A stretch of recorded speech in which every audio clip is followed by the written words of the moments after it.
Hi there, I'm nicodehaan, and welcome to Living a Primal Lifestyle, where we explore a return to a more balanced and natural, wild world. To recover our natural health and regain our rights and freedoms. Hello, I'm Ellen Dahan. And it's a beautiful day in Durango, Colorado. It's about 37 degrees and Having a expecting. heat wave. Yeah, heat wave. Yeah, it's been like 17 in the morning, sometimes 9 degrees the other day. It's going to have some snow starting tomorrow evening, and going to be snowing all day Friday, and then kind of off and on for the next week or so. So we're going to have a white Christmas here. Oh, Kind of yeah. exciting. Yeah, Yeah, maybe the only place, one of the few places in the country that will actually have a white Christmas. exactly. Okay, so I wanted to remind you that we are on the Living a Primal Lifestyle channel on YouTube. So please hit that subscribe button, notification bell, hit the like button, and that will help our channel Yeah. grow. Go watch us on YouTube. Yeah, we're not monetized, and we also post on Facebook and on LinkedIn. Mm-hmm. But we'd rather you go to YouTube and watch it. And all the topics we're talking about are in the show notes, so you can follow along. Click on that. Yeah, these are all articles that we're using as the basis for conversation. That's right. This is in the news. Anything to do with health, longevity, our rights and freedoms, things like that, Yeah. to keep us up to date. So the first article I have here is the innate immune response in children that protects them from severe disease. And we know which disease specifically we're talking about. It says here the innate response for children is better at fighting the viruses, which help us explain why they are less likely than adults to get seriously ill from the disease, and new research suggests. And the study compared the infection in adults and children across multiple organs. Yeah, researchers found a stronger innate immune response in the airways of children, characterized by the rapid deployment of interferons, which are proteins, and it helps restrict the viral replication early on. Yeah. And the less rapid immune response in adults means the virus was better able to invade other parts of the body, where then the infection became harder to control. Yeah, and these are proteins, which are strong antiviral activity, and their production will typically lead to the activation of the B and T cells, which kill infected cells and prevent the pathogens from spreading further on. Yeah. So, I always wondered, why do these things wane as we get older? And these things meaning your ability to fight off disease. And I think a lot of it has to do with the types of things we're subjected to interfering with our immune system. So we know that we have a lot of chemicals in our environment that we inhale. I read an article just the other day that talks about plastics, those microplastics that are everywhere, and now they're finding it in fecal material, but they're also finding it in the materials from when a baby is born, all that material, placenta and stuff like that. So they're finding it everywhere. So that has to be it. Of course, we have the smoke and pollution that's just in the air. We know our water is not up to standard. That's why we drink filtered water or bottled water instead of just going to the tap. So there's a lot of interference, and I think that has a big to do. And the food that we eat is not as the quality. A lot of people don't eat quality food or eat fast food. I think it's probably harder today to find the real high quality, especially when you get into the cities. One of the reasons we moved out to Durango, we have easier access to cleaner meats and vegetables, and grass-fed and free range and exactly. so on, and it's all local, and that's a good thing. Researchers say here that adults have a more adaptive immune system containing a huge repertoire of memory-type cells, which have been trained through past exposure to respond to a particular threat. And yet children have an innate immune system that is better able to recognize dangerous viruses or bacteria automatically, and thereby triggering cells that can adapt to the threat. Yeah, and by us having a immune system that's adapting, it's also probably fighting off all these interferences that we just talked about. So it has a lot more to do The children don't have that, they are subject to that, but they don't have the memory of it so much. Well, and they don't have the years of experience and exposure either. Yeah. The younger you are, the less time you've had on the planet, basically. Yeah, it says here, once the virus spreads to several areas of the body, organ damage can be caused by the immune system trying and failing to control the infection. Yeah, this was a very interesting comment, because they talked about the immune system of adults, with its high number of killer immune cells, such as B and T cells, can actually work against the body once the virus is spread to other parts coming in through the mouth and the nose and the throat. And we've heard that happening in hospitals when these viral impacts happened with this current epidemic. It's just overwhelmed, and now your body is not going to fight the pathogen anymore. It's kind of attacking itself. Well, it doesn't know what to fight, and it becomes indiscriminate in some ways. So again, just one more time to read that quote: once a virus has spread to several areas of the body, organ damage can be caused by the immune system itself trying and failing to control the infection. Yeah. So that's a kind of a... Yeah, so to put it simply, this innate immune response is better at fighting the disease, and children have a stronger innate immunity. But immunity is also a complex ballet involving many different types of cells. Yeah, now, one of the reasons that we I think are very successful in fighting off pathogens like this is because we take a supplement that is, I think, attacks this directly, because this is protein based. We take the perfect aminos from Body Health, and I put a show note in the connection in there, so you can take a look at this. But there's a lot of different products like this out there to making sure that you get these complete proteins, and this has the essential proteins. There are hundreds of proteins actually, but we find the building block proteins. Yeah, the building block proteins, but we find that 8 of them are really essential in building everything. If your body doesn't have the complete proteins, what tends to happen is that your body is building something, say it's repairing a muscle or something like that, or an organ, and if the protein's not complete, the body kind of just stops, throws it away, and tries to do it again. It throws the whole entire thing away, yes, whatever exactly. there was. Yeah, so because you can't. It's not complete. It's not complete. Yeah, so really important for us to get these complete proteins, and the reason we're taking a supplement, because we don't have a high degree of confidence that we are getting that from our environment, from the soil, and from the animals that we eat and vegetables that we take.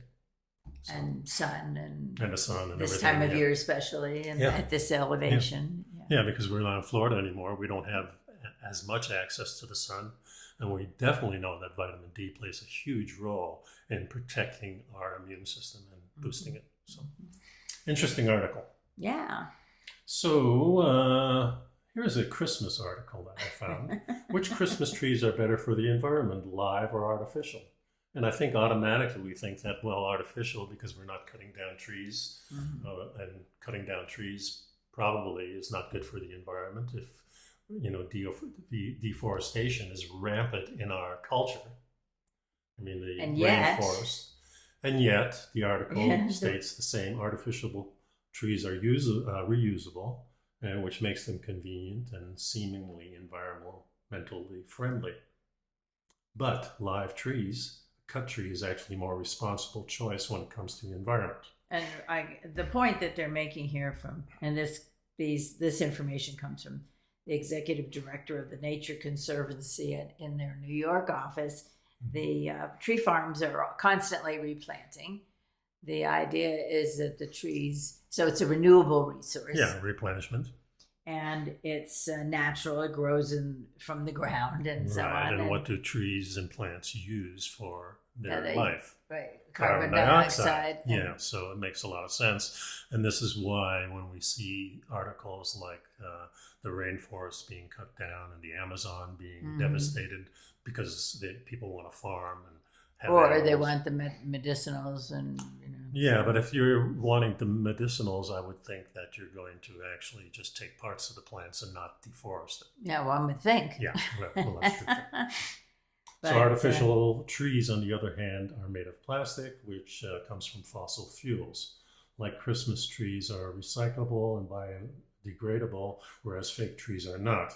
However, they're starting to use these artificial trees in many different ways. They're using them as erosion barriers in certain areas. And I think the artificial trees may be even better erosion control on beaches, stabilizing sand dunes against... No, that the real trees are being used as erosion control on beaches. Yeah, I would think that would be the thing. Yeah. Stabilizing sand dunes against the wind. Sometimes they're put in the ocean to become part of habitats for sea life. Where the artificial trees will sit in landfills for thousands of years because they're made of plastic, and it's harder to break those things down. Yeah, well, presumably an artificial tree will last more than one season. So usually, and it's usually the lights that are a problem. Pre-lit trees. Yeah. Well, I think there's a lot of movement from the old-fashioned artificial tree that we used to have. Right. And now the ones coming with the lights on, much more convenient. You don't have to put all the lights on them. You just erect it and kind of straighten it out, and all the lights are there. Makes it easier. So I remember definitely changing. I think maybe it's 7 or 8 years ago. We had a real tree for a couple of years, 25 years ago. Wow. Yeah. And then we started going to because we had cats, and the cat would like to chew on the branches and drink the water out from the tree. And plus the artificial trees are not as messy. And I was cleaning up needles for 6 months after Christmas, and so we switched. We also switched to the spot we had for the tree in the other house was a narrower spot, so we found a nice, tall, thinner artificial tree, and it was about 7 feet tall, and it was lovely. And so 3 years ago, I think it was 3 years ago, the bottom strand of the lights went out. Right. Yeah, so we just wrapped some lights around the tree, and that worked for a while. And then 2 years ago, we left, I think 2 years ago, we actually left the Christmas tree up for the entire year. Yeah. And we took all the ornaments off of it and just had the white light. And it was just something about it that was kind of relaxing and uplifting. Well, I think we wanted that warm, fuzzy feeling all year because I had just lost my sister a couple of years before. Yeah. We weren't traveling to see family as much. And so it just gave us that little warm feeling, and it was kind of we were nice joking experience. that it was a Valentine tree and an anniversary tree and a birthday tree and so on. And then 1 year ago, the second strand of lights went out, so we wrapped another strand of lights around that one. So we had 2 additional strands of lights. Anyway, make a long story short, we got rid of the tree. Right. Yeah. That was. And when we moved, we dumped the other. Didn't have to. I think we had another tree somewhere, but we didn't even know we had. Yeah. So, exactly. But the point was, we were able to. We had that tree for 5 or 6 years. So that. I don't know if we'll go back to the. I don't think we will. Trees. But we'll see what we do. This year we kind of, because it was our first Christmas and we were still getting accustomed to everything, and we have a 4.5 foot tree, and have a little tree outside. The tree outside is kind of fun because it comes in a quote unquote pot, and it's pre-lit, and it has decorations on it that are like poinsettia flowers and whatever, and it looks very, very nice on the front porch. And in fact, it was really cool because when we had the snowstorm a couple weeks ago, snow on it. There was snow on that tree, so it's been that part's been fine, and we. I think next year we'll probably get a little bigger tree. And we will, and I have another spot picked out for. Oh, you do? Yeah, okay, yeah. But anyway, it's just there's something cheerful about it. There's something festive about it. Yeah, definitely in the holiday spirit. But so it still doesn't. It says there are some benefits to having real trees, and I think what it comes down to is what works for your family, what works for you. Yeah. The size of the tree, the location of the tree, the type of the tree, and we definitely have some evergreens on our property, so we might be thinking about decorating one outside for. Maybe not though. Okay, so let's go to the next article. This is a article. Out of Anyway, we're not recommending either one. Whatever works for you, whatever you enjoy, whatever and sometimes the choice is strictly a matter of what did our family do over the years. Sure. So a lot of people stick with what the family did when they were growing up. Yeah. So it's kind of fun. It's a nice tradition.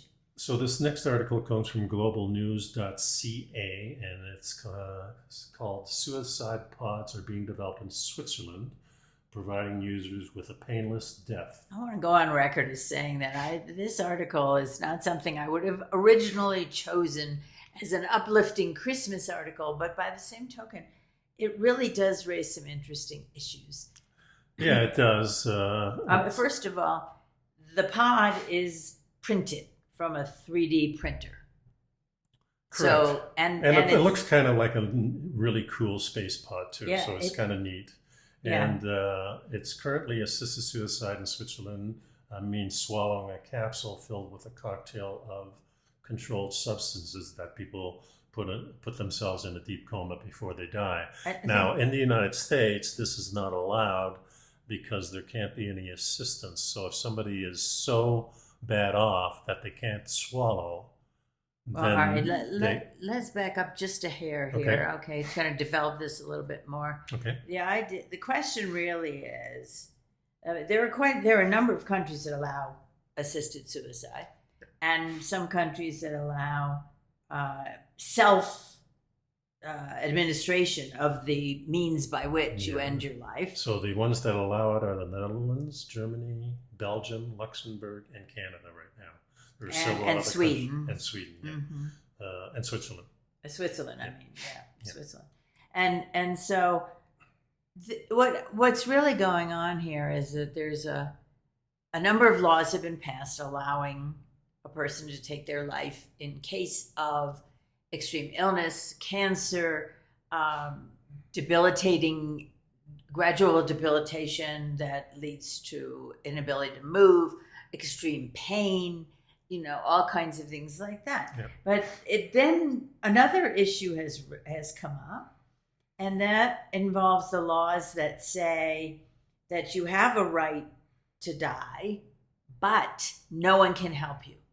Right. That's in the United States here. In the United States. You can't have any assistance even from a professional, like a doctor. Or right. And especially a doctor is liable not to, because they don't want to get arrested. They don't want to want to have any problems with their licenses and so on. And what it comes down to now, the interesting issue that's been raised is a discrimination issue against people with disabilities. If you can't use your hand to take the pill and put it in your mouth, if you have trouble swallowing, if you can't take a drink or something like that, then you can't administer. You're self-administer. You can't self-administer. And the doctors can't administer it. They can't even put it in your hand. No assistance whatsoever. No assistance. No suggestion even. Yep. And they can't, and no individual can do it either. So a family member technically can't do it. Right. What's happening is it's taking away the ability of someone who has a debilitated, gradually reducing their abilities to take care of this sort of thing. Yeah. It takes away their options for having an extended life up to the point where it's no longer tenable. Right. Because if it gets to the point where you can't swallow and you can't pick up a pill, then it's too late. Yeah. Because you can't get the help you need. Yeah, and they have to punish someone, it seems like, in our society. And they can't punish the one that committed suicide because they're already gone. Do you have any personal feelings about this yourself? I think people should have choices, and that's true for every aspect of your health and your life. Now, we've certainly talked about it with the health. Your health is your responsibility. It's I don't mind. I was trying to find an article about our ancient people, like the medicine man or the shaman. Mm-hmm. Who, they were not really the head of the society. Mm-hmm. The chiefs were, or the kings and stuff like that. Mm-hmm. But they were highly regarded, and So it just brought the question. I have never had a question in my mind saying, I'm going to end my life. I've never had that thought at any time. And I've had some low periods in my life where it probably could have come up, but it just never came up. It's just, I can't see that. However, if you're a person that's in dire pain, then that I could see the switch taking place. Yeah, it's there's a lot of things involved. Number one is who makes the decision of whether you are mentally competent to decide to end your own life. And that's some outside influences imposing a set of a checklist, basically. And I'm not sure, and it all depends on what the source was. Yeah. And so there's biases and there's judgments, and so that's a problem. Number two, there's a whole big difference between a serious, horrible pain and debilitation and inability to move and inability to have any quality of life at all. Force feeding, another thing. Yeah. But now, there are many people who have, I think of Stephen Hawking, where he gradually became so debilitated that he really, but he devised a machine to help him talk, and his mind was active. He was still going strong. He didn't choose to end his life, even though he could see for many, many, many years a diminishment of ability and quality of life. Yeah. So the question, then you have physical things, you have terminal illnesses that we know are going to lead to death, and there's not only that, there's been many occasions in my life where I've experienced people who were probably not going to live that long, that lived a lot longer. My first wife, Sandy, had a sister, and she got bitten by a mosquito and had problems. She was mentally retarded. Did she get Nile disease? And I don't remember exactly what it was. And they said, well, she's not going to live past puberty. Well, she lived in her late 30s.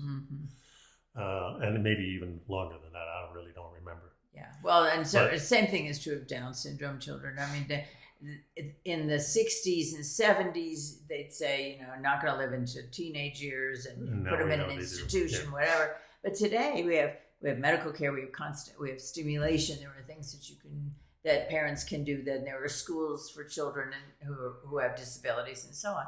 I mean, the world is different. I still think that it should not be the state's choice whether you have control over whether you live or die. I agree. I don't think it's the state's choice to mandate our health in any way. Health is part of our freedoms, and we need to be free people. And up until just recently, that's been the case. And now all of a sudden, there's lots of questions about this. Yeah, and that's really the reason why I flagged this article. Now, the next article is about a person who is in this predicament. Yeah, and that's where I was reading about the idea of having a choice of how long you choose to live, to how long you stay with your family, even though you're getting more. For this particular article, it's Sandy Morris who found out she would die of ALS. She has ALS, which is an absolute guaranteed gradual deterioration. And very painful in the end. And very painful. Could be up to a couple of years of very pain. And not only you're in pain, but then you have your family who's taking care of you, and they're seeing this pain and can do nothing legally about it in this country. In some other countries, at least the person has a choice. And she's determining herself that she's going to have an assisted. Apparently there's a what do you call it? Go ahead. I'll find the class action suit. Yeah. That there people with disabilities are being discriminated against because they can't take advantage of the law because they're physically unable to do so. Right. And so there's a class action lawsuit pending right now to win, and I expect it will be successful. That you can't say that a person is absolutely prevented from having someone hand them the pill or whatever because they have disabilities. This is what she says. Morris. She says, it's incredibly cruel that nobody can help me take these medications. Confining herself to the bed. I am terrified to think if I wait too long, if I wake up tomorrow or the next day and I can't move my thumbs or swallow, that suddenly this is no longer an option for me. So that's definitely a predicament. And it shows nice pictures here with her family and things like that. Yeah, I'm interested to see where the lawsuit goes, because it seems like a perfect lawsuit. Right. So the patient right now needs to suck the straw on their own. They can't. People can't help the patient push a plunger on the syringe. If any medication gets stuck while flowing from the bag into the feeding tube, it risks a dangerous partial dose, and that can't be fixed by squeezing the bag. That's considered assisted suicide, a felony, punishable by up to 3 years in prison and or a $10,000 fine, and doctors could lose their licenses. Yeah, it's I think a big dilemma. I think there's a couple of states that do allow more assisted. I think Oregon. Yeah, this particular one, I believe, was let's see, Lake Tahoe. Is that California or Lake Tahoe is California? Yeah. So this one specifically deals with the California state law, the way it's written. Yeah, and it's written in the same way that the Oregon statute is written. Okay. So, it's a dilemma. It says the law should not discriminate against people with disabilities by forcing them to consider this most personal decision before they are ready. That was the problem. If you're forced into making sure that you can still swallow and so on, you have to make a decision to early terminate, where you might have more weeks, months, years of joy from your being with your family and so on. But with always the hammer hanging over your head, that there may come a time when you won't be able to do it, and then you're stuck. Yeah, she says here, for 4 years, I fought this disease to the best of my ability. While she knew it was fatal, she took solace that the End of Life Options Act meant that my children and my husband would not have to watch me gasp for my last breath. And that was her last statement on this. So it seems unfair because I am disabled. She says, I'm going to pick a day to leave this world earlier than I want to. So she's made the decision that she wants to do this earlier rather than later. She feels she has to. She kind of backed into the save corner. Everybody. But that brings up a question of suicide completely. Should we hinder people from doing this? Should we give education to the fact? I think we probably should. I remember talking to one guy about this years and years ago, and he said, well, instead of having these little phones at the top of bridges where they say, if it's suicide, just put a platform there. If they want to do it, let them do it. But I don't think that's the solution. No, either, So it has to be up to the individual. Families, can they stop the individual? I mean, there's another question there. Well, there's a really deep psychological, emotional, and practical application of suicides. The people, the survivor's guilt, the people who are left behind, who think, oh my God, how could I have not seen the signs? What could I have done to help? In many, many cases, there really wasn't anything.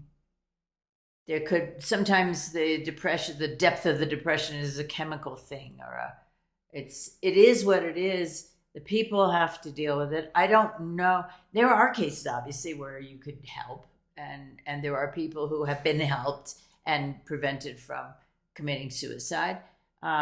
It's a big moral dilemma, and there's no easy answers. And we also have to find a way to effectively treat the survivors.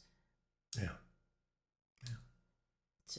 It's a very tough question, and I don't think we're going to solve it today. No, I just wanted to bring it up because it's important. It's an important subject for sure.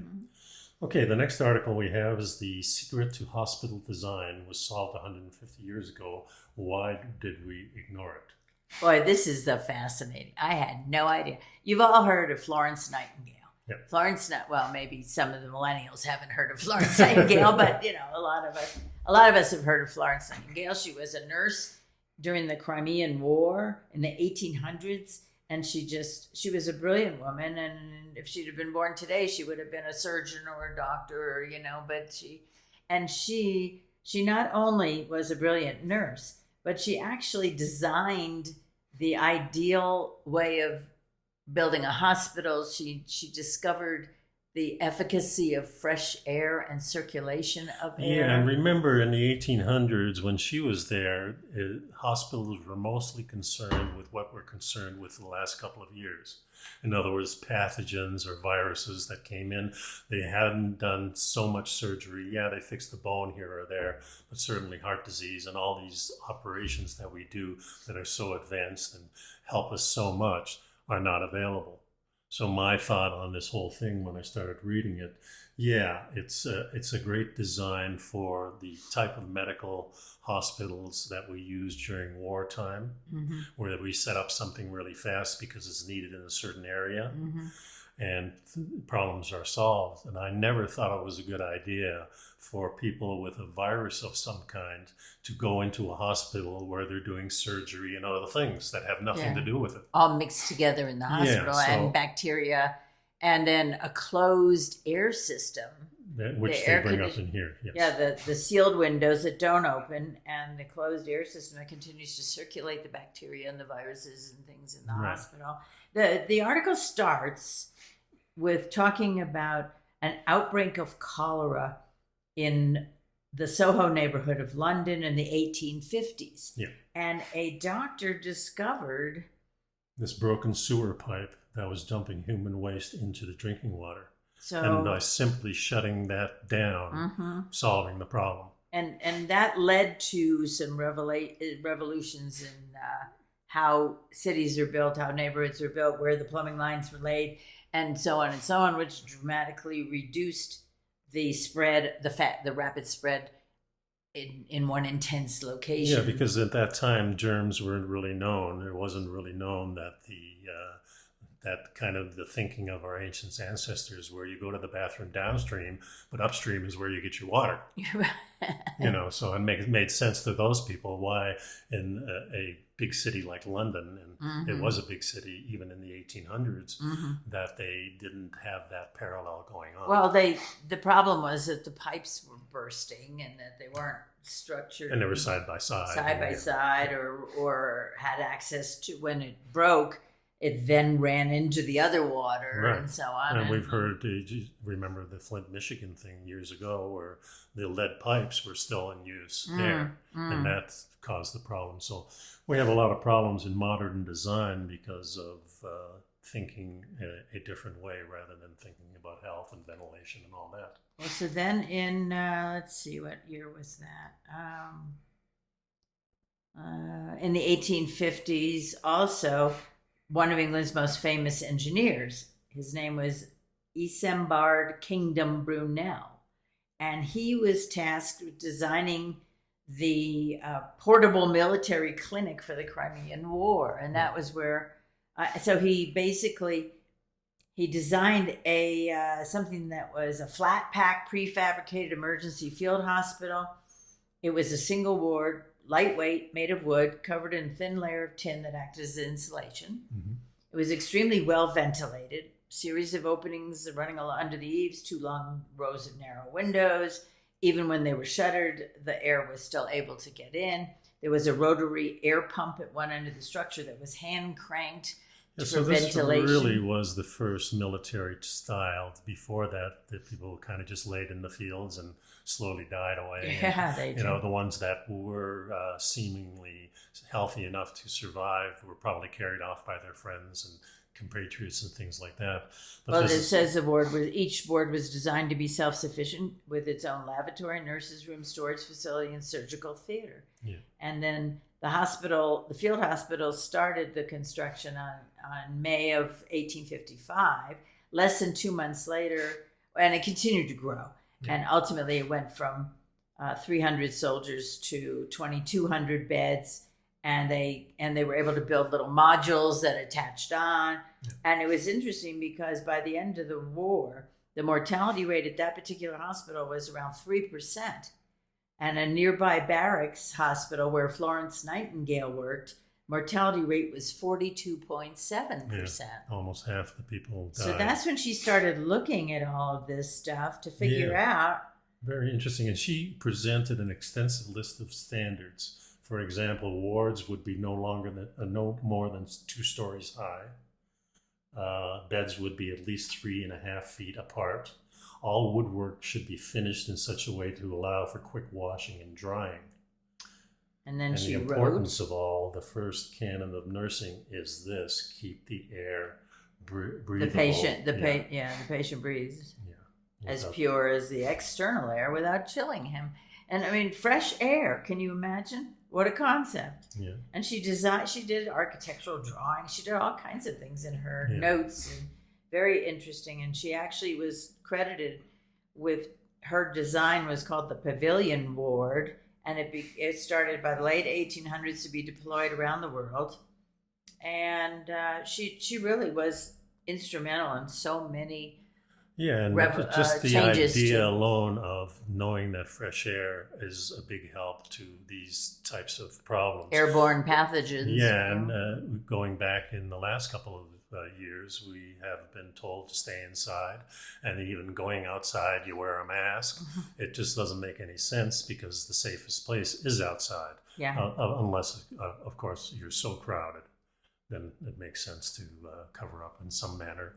Yeah, but I remember reading about a year and a half ago about the influenza pandemic of like 1918, and the success they had in treating those patients was in putting them in the sun outside, right. And so it's interesting. And medical professionals at Mount Sinai Hospital during the recent treatment problems moved their patients from modern air-sealed buildings to a 1930s bed tower that had windows that could be opened, and retrofitted those spaces with in-room filters and fans. Yeah, remember, now we have a big thing where most windows in commercial buildings don't open at all because of the suicide. You don't want people jumping out of them. Because then the companies are liable in a sense. And energy conservation. Right. But practical problems, you can't get out. You have to go down the stairwell if you want to get out of a high-rise building. And fire trucks can't do you any good even if the ladder's high enough to reach a few floors up, you can't get in. Yeah. And I think it's one of those mixed blessings of progress. Well, it says here, how did we not foresee the dangers of creating an airtight seal around entire city blocks? It is really unacceptable that our built surroundings are entirely dependent on ever more complex mechanical systems that pollute the environment, and if they should fail, preventing us from breathing. Yeah, it's pretty wild. And then this article does say that while Nightingale's changes and evolution of better treatments and so on were very widely adapted, little by little, they've kind of drifted away, and we call it in the name of progress. But the history of the hospital contains clear lessons about the importance of air movement through buildings, the public health risks of poor designs, and the dangers of technological reliance. You see it on TV all the time. Oh my God, we got hacked. Well, the breathing machine doesn't work. The MRI doesn't work. The CAT scan doesn't work. The blood pressure machine doesn't work. The monitoring machines don't work. The computers for patient records don't work. And what? So everything's at a standstill in a sense. Yeah, and and in a hospital, that's definitely a disaster. Yeah. Well, I would think. Now, I haven't seen it yet, but I would think that the movement would be, especially since this particular predicament we're in for the last 2 years, seemed to be ongoing. At least that's what they're saying. Even though I think this new variant is going to be a much milder variant that may. That's what these studies are showing, and it probably gets us to herd immunity, which is what we need, and it gets us there much quicker, and maybe that'll be the end of it. Much less deadly. But are the communities and the powers that be going to keep us in this yoke? Because it's more control. So, there's a lot of things to think about, but I would think the medical community would say, okay, let's change our thinking that we have surgical centers and things that are being treated a lot differently. Communicable diseases go in that hospital. Exactly. And if we're thinking about people's obstetrics health, goes in another hospital, and people are being birthed at another hospital, that type of thing. So specialization becomes a little bit more important in a sense. So it's a different kind of specialization, but I think we do have to move to that. And certainly we have the capability with the National Guard and our military to put up these field hospitals in areas where problems like this that we're having now could be rapidly addressed, and then the people could be isolated in a much better way than not impacting the rest of the population. And that's really, if you're looking back to things like leprosy, which was highly contagious, that's what people did in the old days. So now we have viruses that are going around the world much, much faster. Oh, sure. Because in the old days, we didn't travel as much. Well, and nobody got on an airplane in an enclosed environment with circulating air and rode for 8 hours. But remember that even when the white man first came to Americas, the disease spread much faster than the diseases crossed the whole country before we even crossed the Mississippi as human beings. So we know these things can be go fast. So that means that isolation is even more important. So we have to rethink this. A lot of thoughts here. Yeah. So the next couple of articles, and we don't have to really go deeply into these articles. The first one is placebo arms are needed for challenge trials in this particular vaccines, right? And the other one says, of course, the opposite, that placebo-controlled trials are necessary. Why we still need them. The first article mentions that it's kind of weird, because what caught my eye on this is they compare experiments with parachutes. So if you're going to jump out of a plane, you're not going to have people with a placebo parachute that won't open. That's right. You're not going to have that. And that's what they use. This is why placebos aren't necessary, because the parachute. Well, the key here is that what they say is a placebo. If you get a placebo and then you get the disease and you become critically ill or you die, what's happened is that the trial has given you effectively a death sentence. Right. And so that's why they're not using placebos. Yeah. And they also rationalize in this article that the non-vaccinated people are those who are technically the placebos, the control group. Yeah. And it's, which is weird. There are some basic problems with that analysis. Some fallacious assumptions. And well, my whole problem with this is that the trials are being run by the people who have the answer. Yeah. So there's really no independent, there's no independent lab saying, okay, this is what we found. It's only by Pfizer or by Moderna or whoever has the solution is also doing the same trials in conjunction with the CDC and the FDA. So that's the problem in my book, is because why aren't there? And that's why they haven't been authorized. It's still under emergency use, even though I've heard reporting that it isn't anymore. But it is. I've checked everything, and it's still emergency use. So it's still an experiment putting the public at risk for the experiment. And we know that there I remember that McCullough had said that in normal situations in the past, if there's 50 people that have a problem with a particular drug or vaccine, the whole thing stops. And now we've had about thousands of them, 50, 60, 800,000 people who had particular problems, a lot of people dying from them. And it doesn't seem to stop anything. And because it's not a simple process, it's not a 1-1 ratio. If you have any comorbidity, if you have any of these compromises to your immune system, then it changes the whole entire formula. Yeah. And it's plus there's underreporting, there's no self-reporting, there's over-reporting. Yeah. I've read articles on both. There's underreporting, and this is the reason. There's overreporting. Well, there's underreporting in the sense that people are not coming forward and not not going to doctors, not going whatever. That's underreporting of the problem. Self-underreporting. Yeah. And then we have over-reporting of attributable, of why the death occurred that is only peripherally, just coincidentally, they happen to have it, but they died really of heart failure, or they died of well, in other words, if you have any kind of problem and you die because of anything, if you are tested positive, you're going to be automatically. That's the reason you died. That's the reason you died. The other thing is that if you're self-reporting, then you go through a 40-minute to an hour and a half questionnaire. And you may not be willing to go through all that to do it. A lot of people never finish that because they're too frustrated. And then it's decided by the person who took the answers and said, well, this is not valid, or this is valid. They make the decision whether it's valid or not. Well, and the false positives on the tests. And a high number of false positives. In some cases, as high as 97% false positives. Yeah, according to Dr. So there's McCullough. so many questions that I still have personally.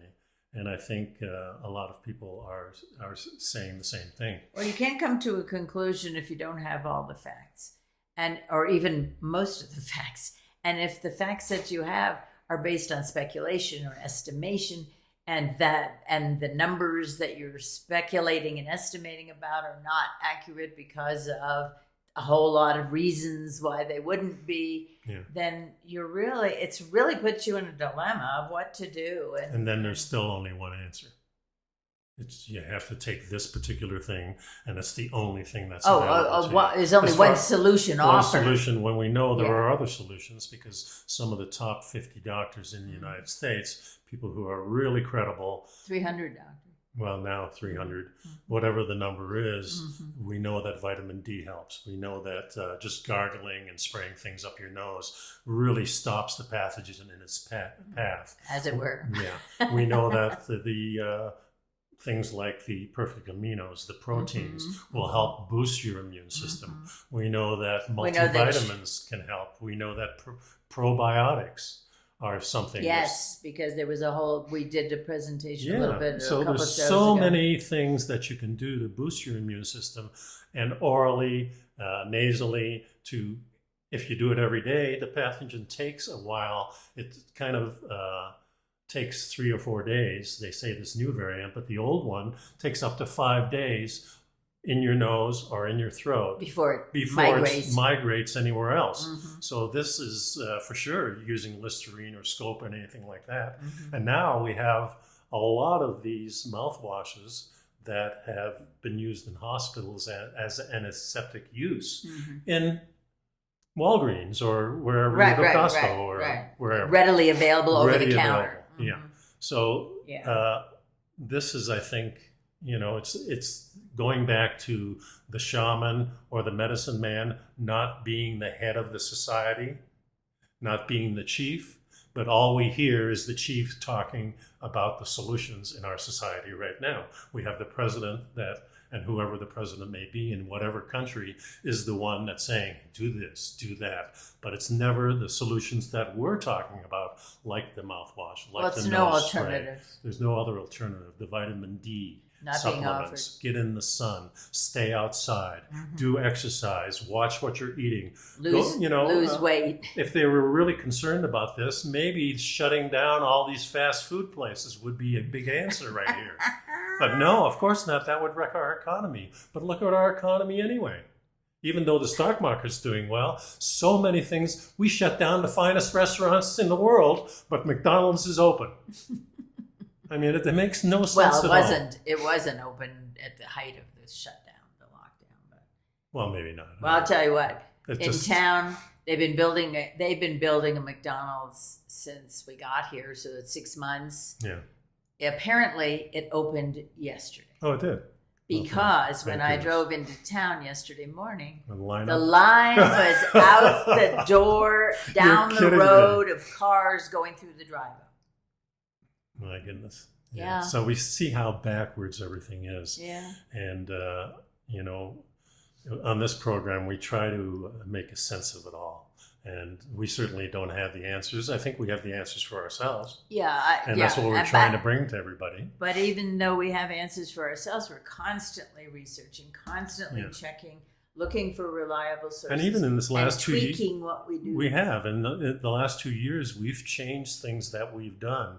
We've taken more supplements that we think are going to help us. We've even got some medications that they say, well, like ivermectin and stuff like that. So we got a little bit of that in case we got it. Yeah, which I believe that we had a mild case very early on. We may have. We don't know. We didn't get tested. We haven't been tested for it. I didn't even want to go to take the test because that puts a stigma on us immediately. But you don't want to get into the records. That's another thing too. I didn't want to get in the records. So we've been clean as far as those things are concerned. But we haven't had one day of illness, not one day. No. In 2 years. No, I've had a headache. I've had some sinus problems here and there. Probably unrelated. Maybe and maybe not. I don't know if we'd had a mild case or not. To me, it doesn't really make any difference because how we feel now is the important thing. And we're still doing all the things that other people, like these doctors and these nutritionists that we followed, that are kind of outside of the mainstream.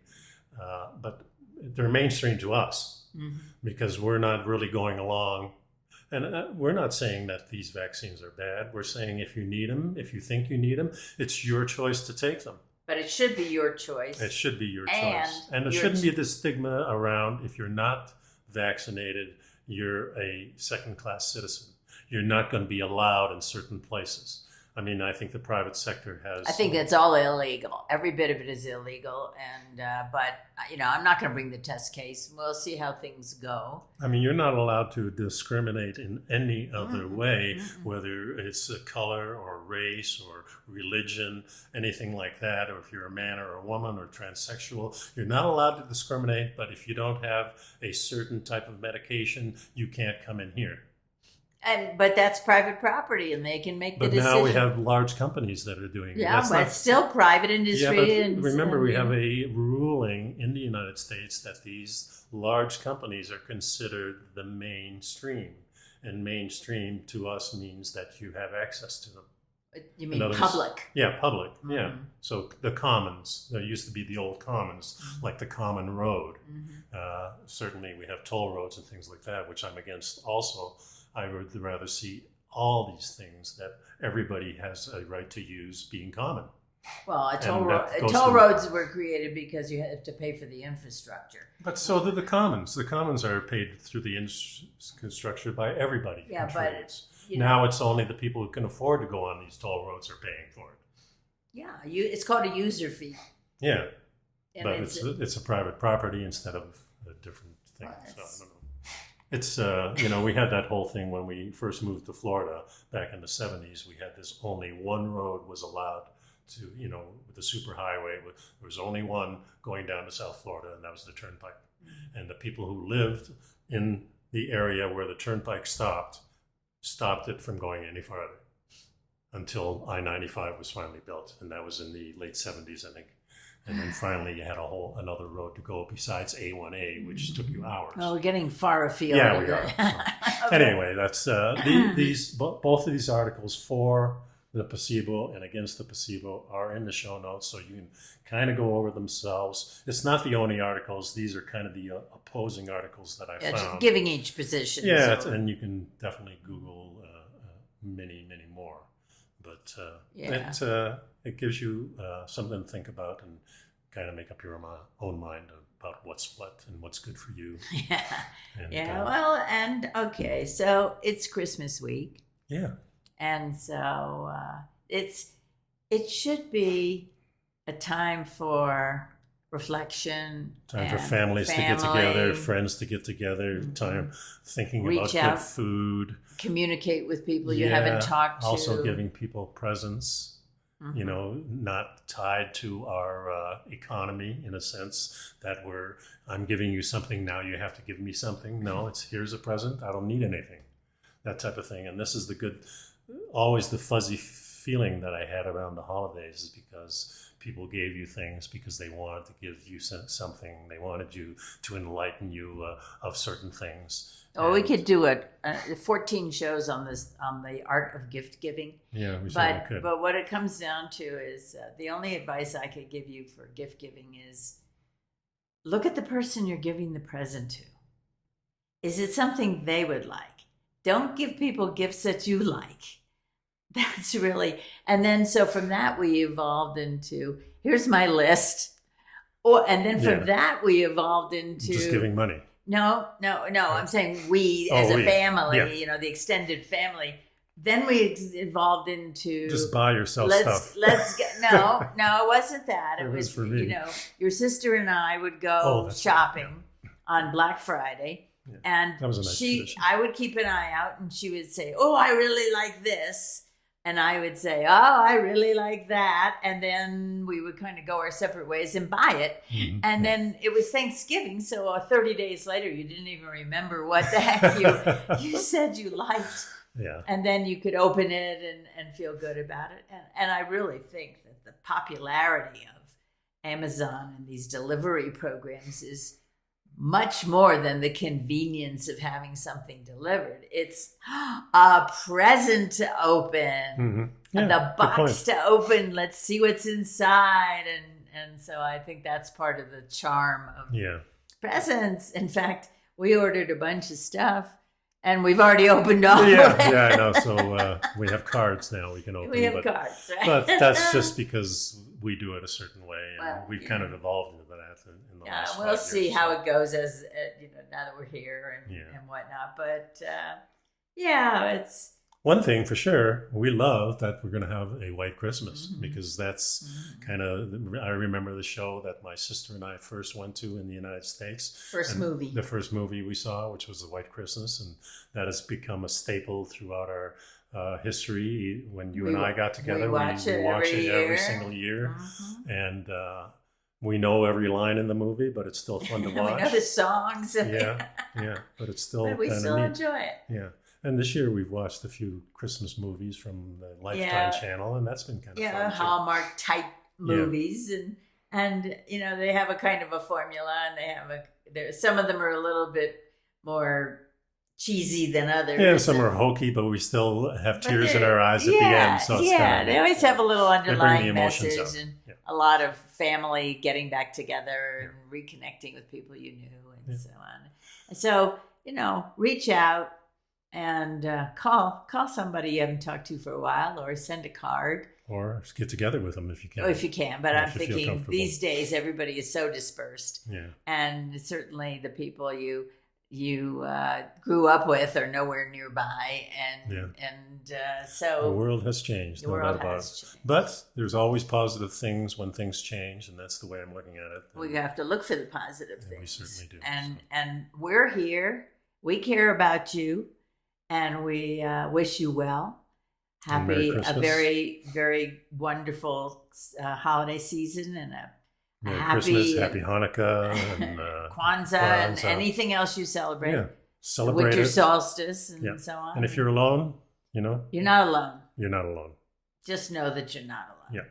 Thanks a lot for sticking around. Hit the like button, and please subscribe to us, and we'll see you next week.